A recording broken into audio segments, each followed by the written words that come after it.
I'm Dr. Aravind Srinivasan, Chief Medical Officer and Director of Projects Aravind Eye Care System. It's a pleasure to be with you all. We are going to be discussing several interesting things in this discussion. It is going to be the intersection of platform and purpose, which is very profound, and joy of doing something beautiful that outlives one's life. The third thing, which is very significant for all of us, is to emotionally connect with the purpose of the organization. And as a leader, communicate to people who are in the organization what they do adds meaning to the organization. And as a leader, connect to each individual in the organization to make the place a place where everybody thrives and everybody enjoys contributing to a larger cause. Congratulations! You are tuned into Dovbaron's Leadership and Loyalty Show, the #1 podcast for Fortune 500 executives and those who are dedicated to creating a quantum leap in leadership. Your host, Dovbaron. He's an executive mentor to leaders like you, a contributing writer for Entrepreneur Magazine, CEO World, and he's been featured on CNN, Fox, CBS, and many other notable sites. Dovbaron is an international business speaker who was named by Inc. magazine as one of the top 100 leadership speakers to hire. Now, over to Dovbaron. Welcome, dear friends, fans, and fellow aficionados of leadership excellence. Thank you for joining us on this episode of the Leadership and Loyalty Podcast. I'm your host, Dovbaron. I'm here to assist you tapping into the one thing in your business that changes everything by transforming meaning into action. Curious to know more? Simply go to Dovbaron.com. In the past, we have spoken a lot about different aspects of being on purpose. You know that it's a key focus for me. However, today I want to bring to you someone who understands an aspect of purpose that most of us miss, that being how to bring purpose together with platform. Those two things go together in a way that you might not have thought of that's going to transform your business. Well, wait until we really get into that, because our guest today is Dr. Aravind Srinivasan.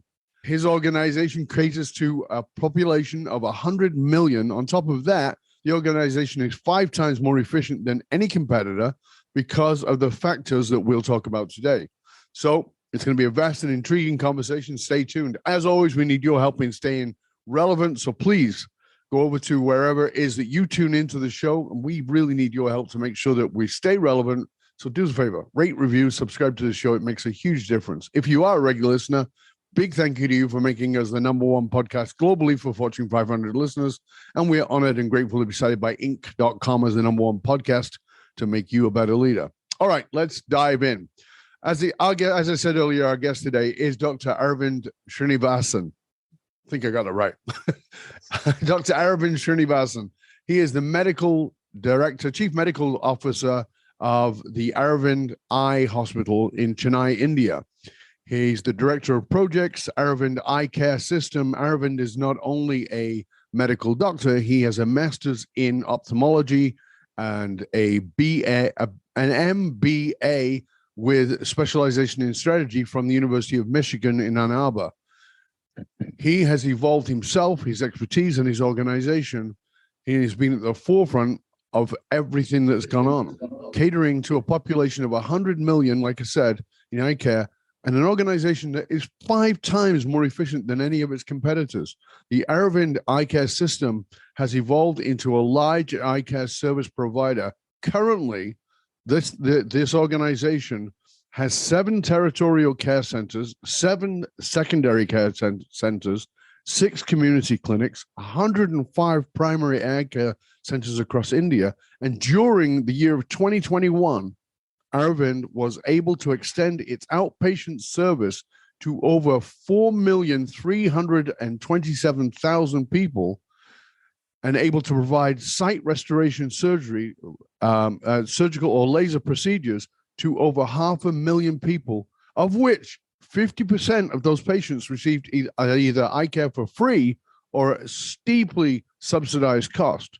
So they're doing magnificent work. They're doing it at half the cost. They're doing it at 5 times the efficiency and coming out on top. We can learn a lot from this. Ladies and gentlemen, please put your hands together and help me to welcome Dr. Aravind. Thank you. Well, after me bludgeoning your name to death, we will continue. Thank you. I really appreciate you being with us. I know you're all the way from India, 12 and a half hours difference. We appreciate you staying up late to do this with us and taking your time. So let's start right at the beginning where we always like to start, which is, what is the origin story of what gives your life meaning? Life is busy, it's complex, there's a lot of things going on. And oftentimes we don't stop to actually consider what is the origin story of what gives our lives meaning. What is it for you? I'm a surgeon. I started my career as a surgeon. I continue to operate. When you're able to give sight to somebody and see how their life changes in front of you, and cataract surgery is a miracle by itself. People can see their world much better tomorrow, the next day, and that multiplied by 500,000 times. If that is the kind of impact you could make being part of this organization, and then you realize you are a blessed person to be part of this organization. And so many people have given so much to you over the decades, and you want to give it back. When you finish your duties in this world, when you go back, when you meet your maker in the eye, you should tell him that, I did the best I can. I did more than what you gave me. That's what keeps me driven and driving to ensure that the best is always given. Now, this is we do a lot of work privately, our company, and we've had many guests on here who come from the world of multi-generational family business. And this is a family business. This was your uncle, I believe? My uncle was the founder. Right, yes. The founder. So when was that? What year was that? 1976. So 76. So you guys have been around a while, 50 years almost, yes. Right? What was your original inclination to go down that path? Like, is your father a surgeon? No, my father was a construction man. He was an engineer. Right. But he was part of the organization. Yeah. So you went into the medical side of it. You got into that business. And oftentimes, this is it, multi-generational families, there is a resistance. I'm my own man. I'm not you. I'm not following your path. And so that resistance happens, and we go off and we rebel, and we smoke some funny smelling stuff, and we party a little too hard, and we do things that are not part of that. Did you go through that rebellious side of it for you, or did you just go right in there and stay with it? I did rebel. And I wanted to get away, and I wanted to do biomedical engineering, establish my own identity. And I was overwhelmed by what the family had done and overawed. So I wanted to create something on my own. And but what I realized was I fell in love with surgery, Don. That's what kept me in the organization. I didn't realize how therapeutic it was personally to me to be able to heal somebody. It requires a lot of discipline, a lot of training. So that's what kept me going. And it took me a decade to find myself. Then I had to figure out, I went and did my MBA.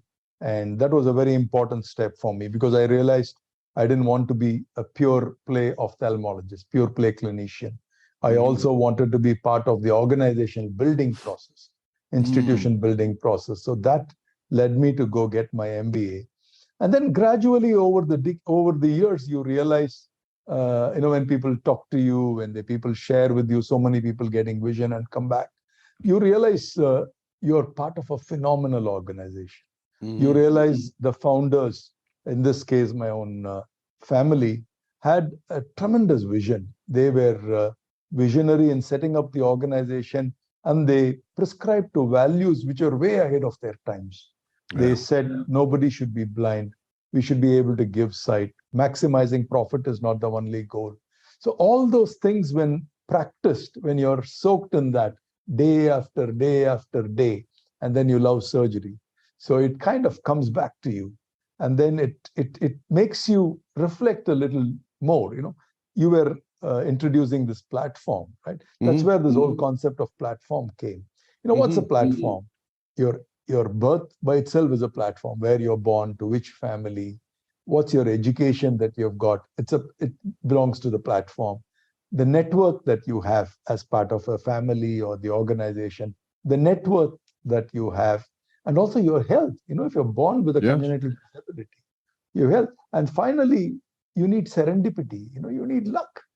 Yes. With all these things have to fall into place. And then when you kind of see all this, then you realize what a beautiful platform somebody has given you. And you don't realize when you start. But when you go through the journey, the light bulb starts turning on, and you realize how fortunate you are. And Yeah, you I start think that counting your blessings. From a psychological point of view, normal is whatever you get used to. And what that means is that it's very easy to take things for granted. On one side, it's very easy to put up with abuse because you don't know anything else. And on the other side, it's you take for granted the many gifts that you've been given. And usually there's a wake up with that. There's a something that happens that allows us to go, wow, I'm an idiot. Wow, I'm an idiot. I'm rebelling against something that is a wonderful platform or has been a tremendous gift. I mean, I know that in the last couple of months, India has surpassed China in the largest population in the world. That's a lot of people. And a very, very, very lot of those people are desperately poor. And, you're born into this family that has built something that is magnificent. But in that journey of rebellion, we're not really looking at, the platform I've been given. We're looking at how do I identify as an individual? How do I separate myself? So how did you bring those two things together? Because that's what I'm really interested in, is that part of you that wanted to rebel, natural, healthy, psychologically, I've got to individuate. And on the other side, recognizing this amazing platform that I've been given, bringing those two things together. How did you reconcile that with yourself? I think two things which immediately comes up to my mind. One is the work that I did kept me anchored. As I said, doing surgery kept me anchored day after day. That was important. And the second thing was the family also was very magnanimous. When you go and rebel, when you talk, when you look back, some of those ideas were not practical. They put up with you because they somewhere see a flash of light in you. There is a potential. And that magnanimity, and it grows on you. It's very contagious. And then you also realize over a period of time, you reflect on what you're doing, what you need to do. That's where I like this whole concept of platform. It's not only what you do within the organization. You also create an identity outside the organization. Yes. Organization creates that platform, but it is not only for the benefit of the organization. So when that recognition came from outside, when that recognition came both from within and outside, then that's when the stability started coming. I see. That was the turning point when I realized, and I was about 40 by that time. Right. And this is important for people to realize that this is not something that happens when you're 19, usually. It's something that you've got to take a few knocks in the world and go through some things. And I have 6 grandchildren, but one of my grandchildren is 2, and it was my wife's 60th birthday. And so my granddaughter called to wish her Aji happy birthday. Right. So she's singing happy birthday, and her parents are singing for her to lead her. Right. Happy birthday, dear Aji. And she sings happy birthday, dear Zara, because that's her name. Right. And I said, this is the only moment in time where narcissism is beautiful and it's funny, because that's the stage of our development. But unfortunately, many people don't grow out of that, and it becomes a heck of a lot less cute when you're 22, 42, 62. But it is a necessity to evolve from that place. And I'm really, did you have the internal conflict with the family? Was, about the direction? Because I know you took over and you've run things and you've changed a lot of things. Was that conflictual, or was that, because they had this grand vision to move forward, but you had the grand vision of evolving the process. Am I right in that? Yeah. Taking over is not the word, but the organization was growing very rapidly. Yes. So there were enough and more opportunities. So for people like me who was hungry, who wanted to, prove myself, want to get an identity for myself, there was enough and more to do. So I think there is a boundary within which you can work, right? I mean, there is a value framework. Those boundaries, if I didn't transgress the boundaries, the family was okay. Right. So I fortunately for me, I was within the boundary. I was not a black sheep that went outside the boundary. So within the boundary, they allowed me a lot of leeway. And then you gradually get to the center. And then you realize that's how it happened to me. And it's a marathon. I'm still running. I'm still learning. But now it's much more focused. You are not wasting your energy. You're not diverting your attention. You're focused. You know where you want to go. And interestingly, what I found, Don, was there are a lot more opportunities when you quieten down within. Yes. Yes. So when you're more loud within, more aspirational, and also aspirational is a positive word, but in a negative sense, you want to prove one-upmanship on the other person, then you miss a lot of good opportunities. Yeah, even because you become competitive rather than collaborative. Absolutely. Even people who want to help you are unfortunately are not able to. Yes. So I think it is important for you to get to the rhythm, as they call a zone. Mm-hmm. Get in the zone. Yeah. If you're in a zone, then you realize that's where the platform becomes beautiful, because now the platform is pushing you up to run. Right. It's not your own energy you're running. It's the platform pushes you up. Every step of yours, there is a spring that pulls you, that pushes you up. So before we go into more details of that, I want to sort of address this at an audience level, because you and I had a previous conversation, and a lot of people don't think they have a platform. Right? They go, well, I'm not Dr. Aravind. I didn't have this family, and they were doing these magnificent things. I'm just a small-time entrepreneur, or I'm a CEO, and I'm really powerless CEO because I have to answer to the board. And yeah, I get paid a lot of money, but it's a pretty puppeted situation. What would you say to somebody about recognizing the platform that they maybe don't see they have? Because you were in that space. See, 90% of the world has a low platform and have a low purpose. Your people who drive your taxis, your people who bring your food, they are born in such a situation. They have not been educated. So a lot of things goes back to that platform, all those elements which are not favorable. And so when you have all these things favorable, now I read somewhere, if somebody makes $100,000 a year, you belong to 0.01% of this world. Yep. So, I mean, you have to be privileged to be able to think that you're already 0.01% of the world. How much more do you want? How big is the platform you want to do something? I'm reminded of a quote, by Leonard Cohen: ring the bell that you can still ring. There is a crack in everything. That's how the light comes in. There is a crack in everything. Nobody is perfect. Bill Gates is not perfect. Warren Buffett is not perfect. They're all trying to do their best. They were at that moment of their life which took them to where they are. And each of us are in that moment. If we can do something to our ability, I think there is always an opportunity. And it need not be money. It can be a nice word. It can be comforting to doing something. It can be some nice gestures every day to your staff. You may not get along with your bosses. They may not give you space, but you are a boss. Are you giving enough space to people who report to you? Yes. Are they enjoying every day coming to the office? You can't carry the anger and pass the anger down.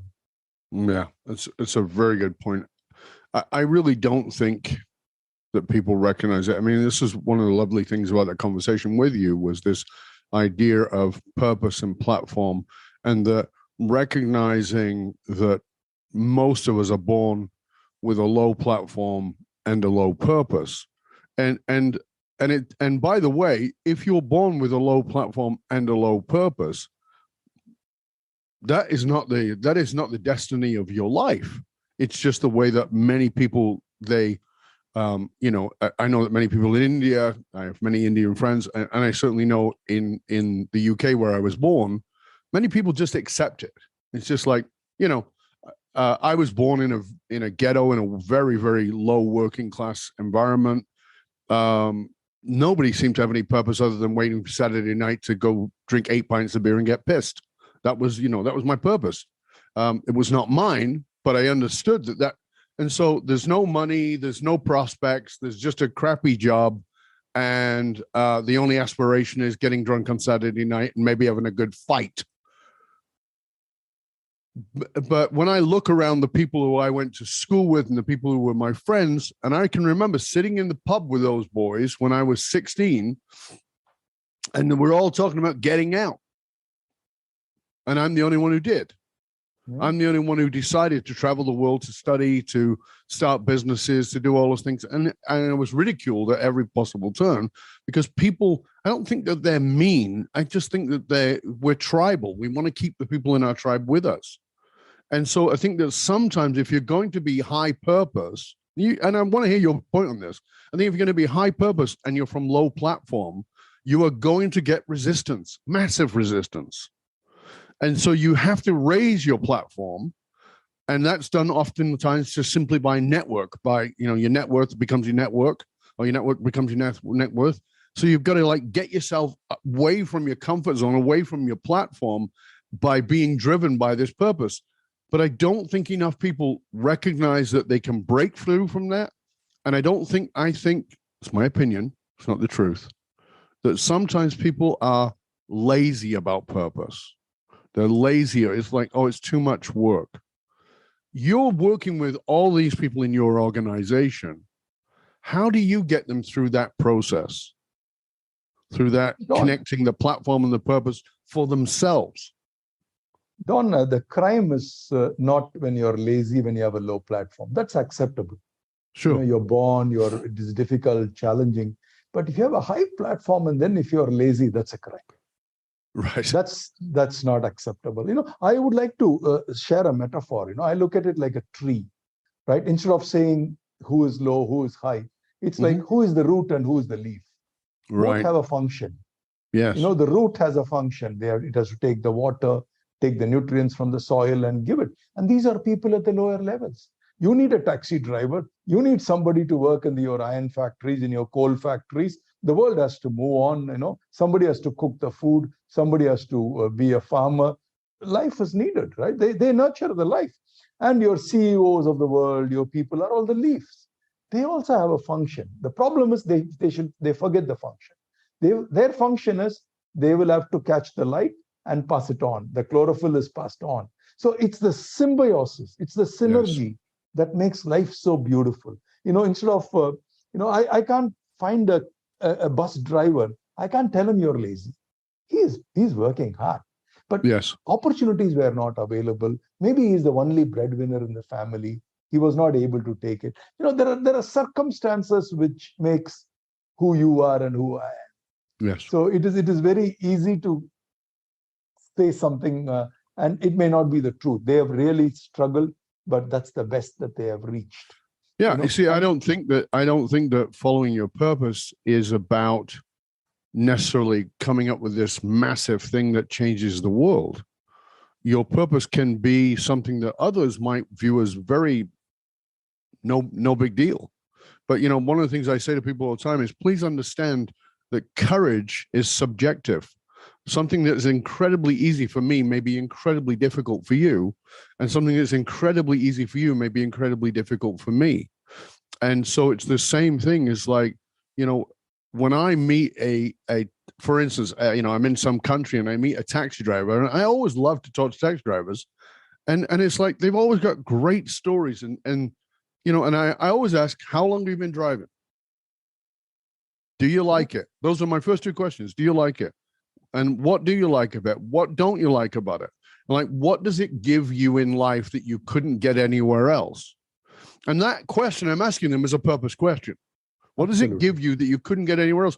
And it's mind-blowing, the answers I get from people, and oftentimes it's like, I work a lot of hours and I miss out on these things and that, but I meet these wonderful people and they have these wonderful conversations. And I take those back to my wife and to my children or to my husband.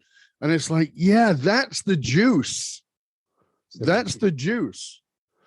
So, go ahead. No, I said, I'm thinking about my mother as you speak. My mother is a homemaker.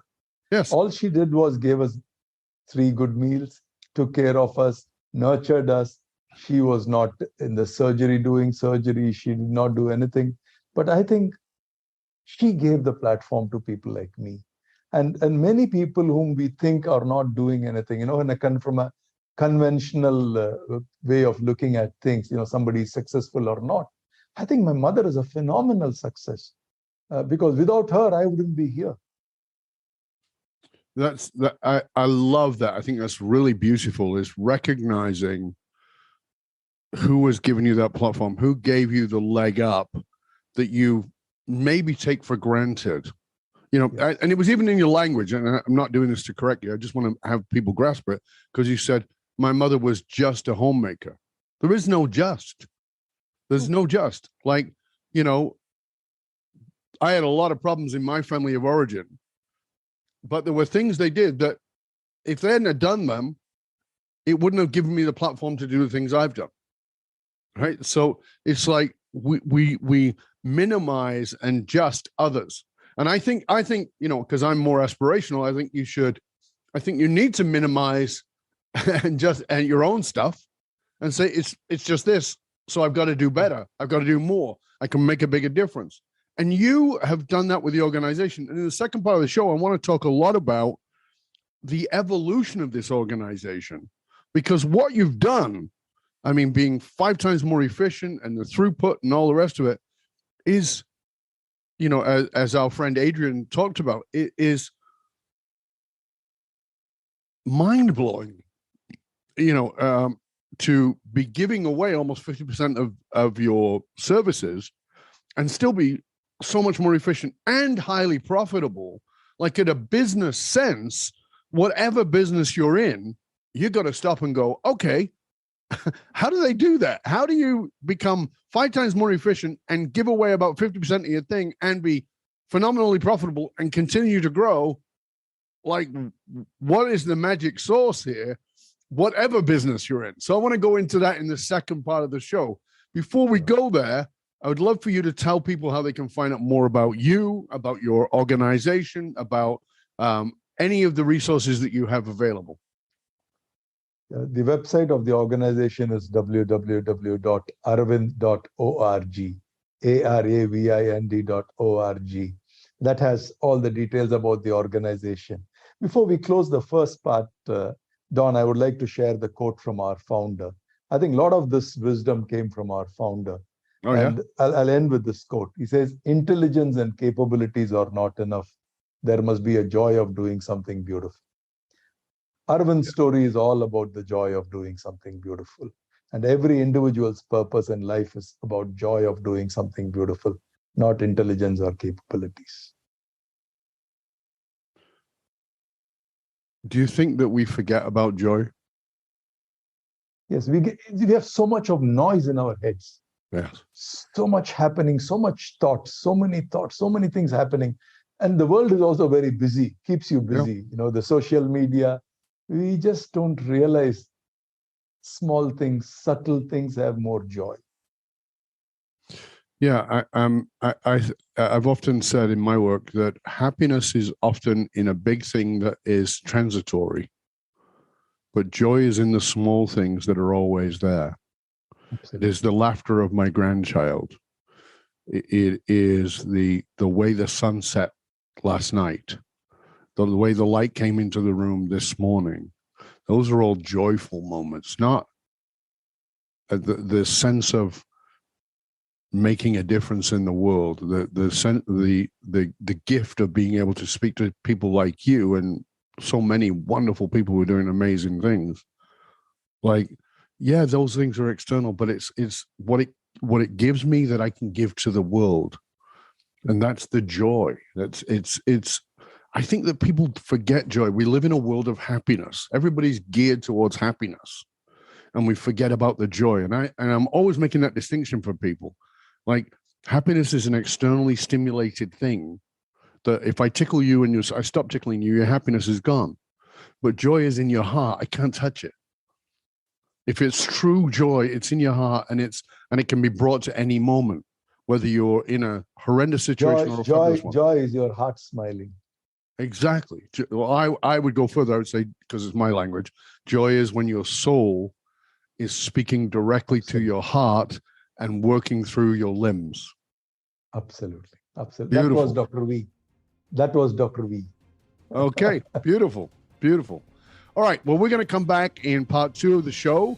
We're going to talk more about the founder of the organization, what the original vision was, and the transformation that has taken place under Dr. Aravind to become this incredibly efficient organization with a throughput that is mind-blowing while making such a significant difference. We're going to come back.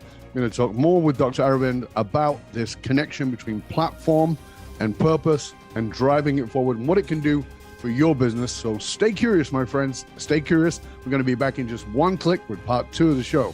See you soon.